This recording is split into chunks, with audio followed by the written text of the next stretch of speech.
Hola, mis queridos hermanos, que la paz de nuestro Padre Celestial esté con nosotros. Vamos a hablar un poquito sobre la justicia. Deuteronomio 19, 1 al 26. Moisés nos dice: sed justo. Las leyes relacionadas con la adoración y los líderes eran bastante generales. Estas últimas se dedican especialmente al nombramiento y requisitos de los que iban a gobernar al pueblo en la tierra prometida. La sección que nos toca estudiar en este capítulo y en el siguiente es la más detallada de todo el libro. Los expertos la llaman el Código de Deuteronomio. En él se registra una serie de leyes bastante específicas que ayudarían a los encargados de la nación a saber cómo decidir en estos casos. Algunas de las leyes son muy escuetas, pero hay otras que se dan en forma bastante amplia. El problema es que aparentemente no se dieron en orden lógico. Por esta razón seguimos el ejemplo de muchos comentaristas y vemos el capítulo en forma más bien temática. Toda la ley será incluida, pero debajo del tema seleccionado por el autor. Las leyes relacionadas con la justicia. El tema de justicia es uno de los más importantes en el libro. Hemos estudiado 3 porciones donde se hace hincapié en la necesidad de actuar con completa rectitud en todos los tratos. Veamos varias esferas que el Señor quiere ver la justicia manifestada en una forma muy especial. En los tribunales, el material cubre los elementos de cualquier juicio, los testigos y los castigos. 19:15 al 20. Por segunda vez, Moisés recalca la necesidad de que hubiera más de un testigo, un mínimo de 2 y de preferiblemente 3. 15, versículo 15 y capítulo 17 del 6 al 7. Pero a veces solo existía uno que era el que acusaba. Nuestros textos hablan de él como el testigo falso, pero una tradición mejor sería el testigo malicioso o quien quiere causar daños al acusado.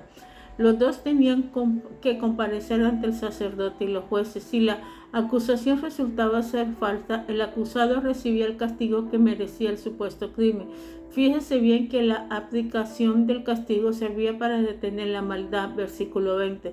Esto está en contraste con el pensar moderno, porque estas leyes eran una exposición del noveno mandamiento. En los castigos, 2 de estas porciones tienen que ver con la les talionis de la justa retribución. La declaración de ella se halla en el capítulo 19:21. Vida por vida, ojo por ojo, diente por diente. Las autoridades, no los individuos, tenían el deber de imponer castigos de acuerdo con la serie de crímenes. Tenemos el único ejemplo concreto de la aplicación de esta ley en el 25:11 al 12. Se refiere al supuesto caso de que hubiera una riña donde interviniera una mujer aseándole de las partes nobles del enemigo. A ella se le debería cortar la mano infractora. En la cultura circunvencina este tipo de castigo era muy común y se aplicaba a una gran variedad de infracción, pero en Israel el castigo nunca debería ser demasiado severo. Otra regla que guiaba la aplicación de castigo era la que tomaba en cuenta la dignidad del castigado. Azotar al reo más de 40 veces equivalía a tratarlo como bestia. Por otro lado, el mismo juez tenía que presenciar el castigo.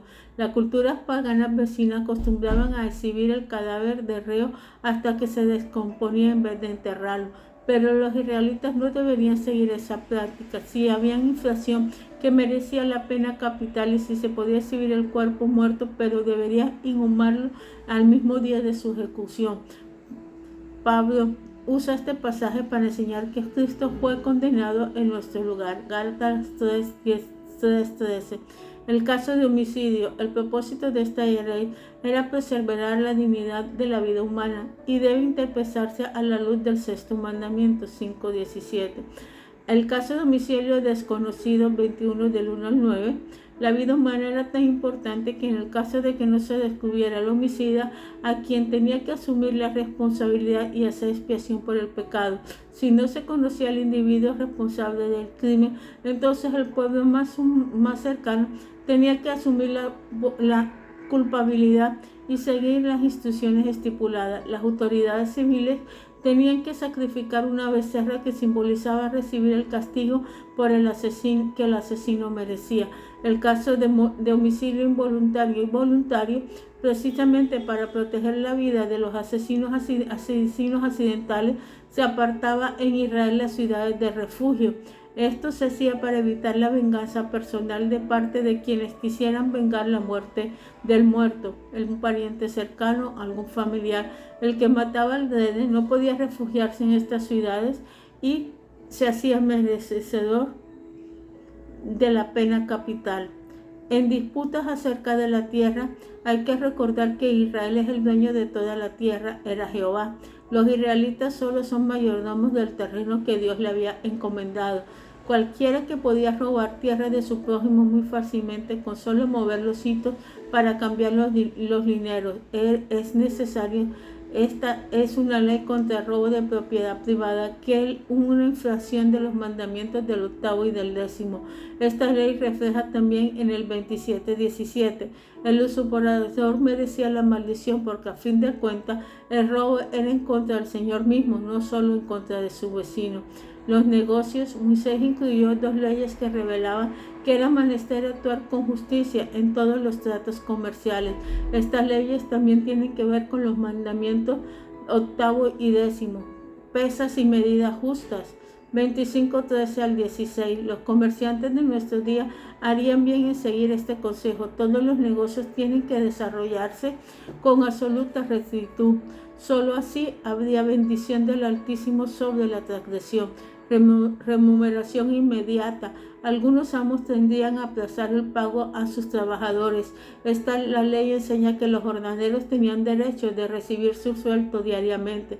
El aplazamiento propiciaba el olvido, por lo que retener el pago equivalía a oprimir al trabajador. Razonemos, mis queridos hermanos. El tema de la relación entre patrón y empleado se trata también en el Nuevo Testamento. Efesios 6, 5, 9, Colosenses 3, del 22 al 4:1, Primera de Pedro 2, 18 al 20. Apunte las responsabilidades del empleador en una lista y las del amo en otra. Evalúe su vida a la luz de esta enseñanza. Leyes relacionadas con la familia. Las Escrituras enseñan que la primera institución social creada por Dios, Génesis 2, 18 al 25, es la familia. Por ende, tiene mucha importancia. Su revelación determina la estabilidad de cualquier sociedad.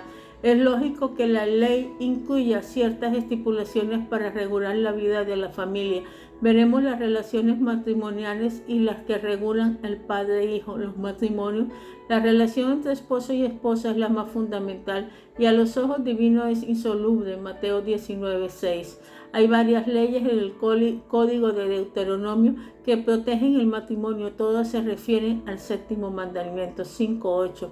Extensión del servicio militar, 24:5. Esta es la primera ley que protege al matrimonio. Los recién casados tenían derecho a vivir tranquilamente por 1 año, porque el matrimonio era más importante que el servicio militar. Se suponía que durante ese año había procreación y el padre tenía descendencia que le sucediera si fallecía en la batalla. La prioridad divina estaba en el matrimonio. Divorcios y nuevos matrimonios, 24:1-4. Esta ley también tenía como propósito preservar la relación matrimonial. Los expertos concuerdan en las enseñanzas de que el énfasis principal de esta regla recae en el nuevo matrimonio. Nótese que el nuevo casamiento no era pecado en sí, más bien se esperaba. Lo que se sancionaba era el casarse de nuevo bajo las condiciones específicas mencionadas en el versículo 3. Contraer nupcia en esa situación sería el equivalente a incesto según el pensamiento judío. Los comentaristas señalan los 3 posibles propósitos de esta ley. Indicar que el divorcio es algo negativo que se debe evitar. Segundo, hacer que cuando sucediera fuera más fácil de llevarlo a cabo. El esposo tendría que buscar a una autoridad para que le escribiera la carta de separación, el cual aprovecharía el momento para aconsejarle. El mismo marido tenía que entregarla, forzándolo así a reflexionar. Tercero, proteger el segundo matrimonio. Véase la enseñanza de Cristo y de Pablo. Mateo 5, 31, 32, 19, 1 al 9. Pablo, 1 Corintios 7, 10 al 16. Castidad 22:13 al 30. El Señor conocía perfectamente las relaciones que podía haber entre hombre y mujer. Estas leyes se dijeron con el fin de conservar la integridad de la familia. Las dos palabras claves que rigen todas estas relaciones son pureza y fidelidad. Estas dos cualidades en asuntos sexuales son esenciales para la preservación del bienestar de cualquier sociedad. Encontramos que la ley tiene 5 partes. Primero, contra las relaciones prematrimoniales, esta ley tendía a asegurarse que la novia fuera virgen.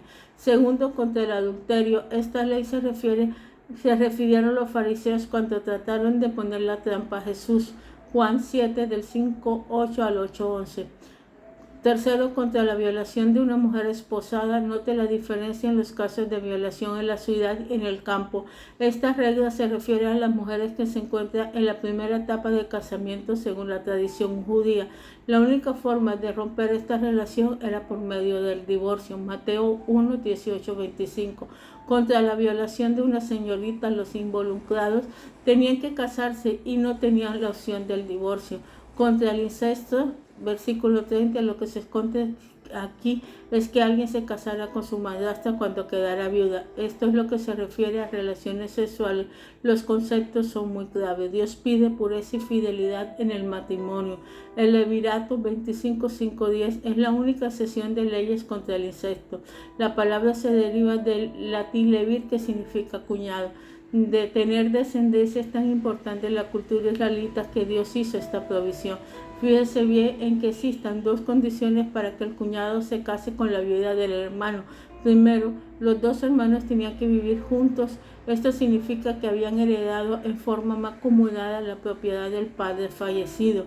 El primer matrimonio tenía que haber quedado sin prole varonil.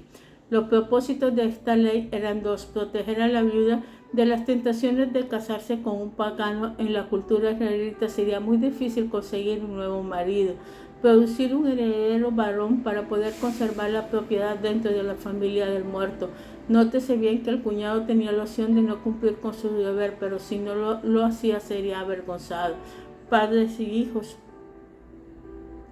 Son 3 leyes que tienen que ver con la relación de los padres y de los hijos. Todas se relacionan con el 5.º mandamiento.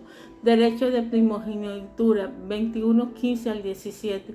La costumbre de tener más de una esposa nunca recibió la aprobación explícita del Señor y siempre va a provocar problemas. Una de ellas atañía al derecho de primogenitura. La ley puso en claro que el primogénito era el primer varón procreado por el hombre, sin importar quién fuera de la primera o la segunda mujer, de la amada o de la aborrecida. La doble porción siempre correspondía al que había nacido primero. Un propósito de esta institución era evitar el favoritismo en la familia. Hijo contumaz. Los hijos rebeldes también han sido problema en todas las culturas, pero en Israel esta infracción tenía una importancia especial. El que rechazaba la autoridad del padre haría lo mismo con la comunidad y en última instancia con la de Dios mismo. La gravedad de este pecado se ve por medio de la severidad del castigo, que era la muerte.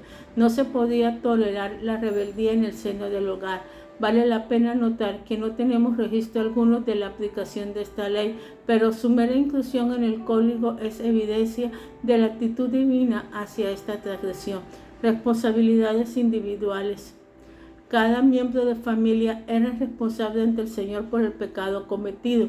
Cada uno sufría castigo con su propia inequidad. Por cierto, es que si el padre ponía el ejemplo de una conducta pecaminosa, el hijo seguiría el modelo. Este sentido Jehová advirtió que él visitaría la maldad de los padres sobre los hijos 5b. Tómese unos 15 minutos, mi querido hermano, para hacer una evaluación de su familia a la luz de los principios encontrados en las leyes que hemos estudiado. Hay pureza y fidelidad en la relación matrimonial. ¿Existe favoritismo entre sus hijos? ¿Anda algún hijo en rebeldía? Pídale al Señor que le dé el valor para hacer las modificaciones necesarias para que su familia sea auténticamente cristiana.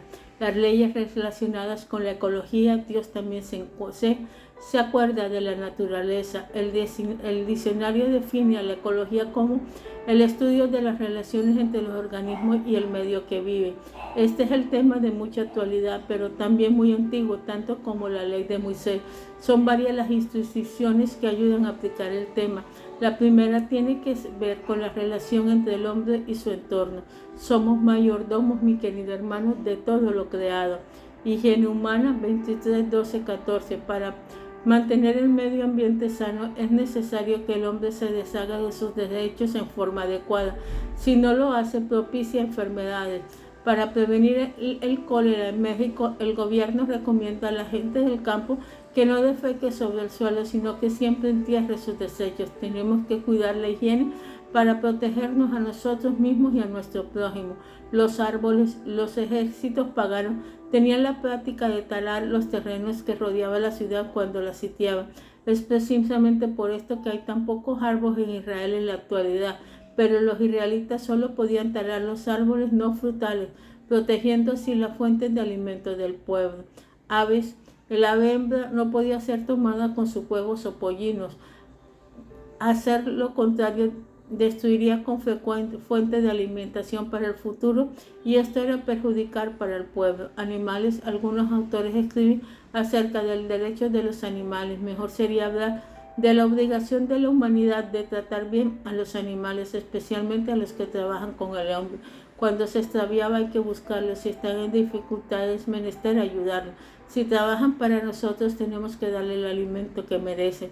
El cumplimiento de esta ley mostraría la actitud correcta hacia la creación del cual Señor Dios nos ha dado como mayordomos. ¿Qué hacemos para conservar el medio ambiente?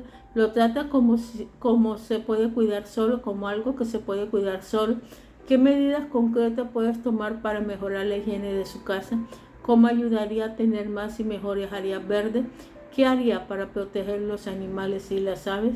Padre Celestial, en nombre de nuestro Señor Jesucristo, venimos ante tu presencia, Dios eterno, para alabarte y glorificarte, mi Dios, para honrarte, Padre Celestial, para darte, Padre Celestial, toda la gloria y la honra que solamente tú, mi Dios, te mereces. Espíritu Santo, oh Dios eterno, misericordioso, te pedimos en este momento que seas tú ayudándonos, que seas tú, Padre Celestial, guiándonos, que tu amor, tu presencia, tu misericordia siempre nos acompañe. Espíritu Santo, ayúdanos, Padre Celestial, guíanos, Padre Celestial, llénanos de ti, Padre Celestial, danos sabiduría, Padre Celestial, danos más de tu presencia, danos más de tu amor. Te lo pedimos en nombre de nuestro Señor Jesucristo. Llénanos, bendícenos, mi Rey. Que tu amor y tu presencia, Padre Celestial, siempre esté con nosotros. Amén y amén.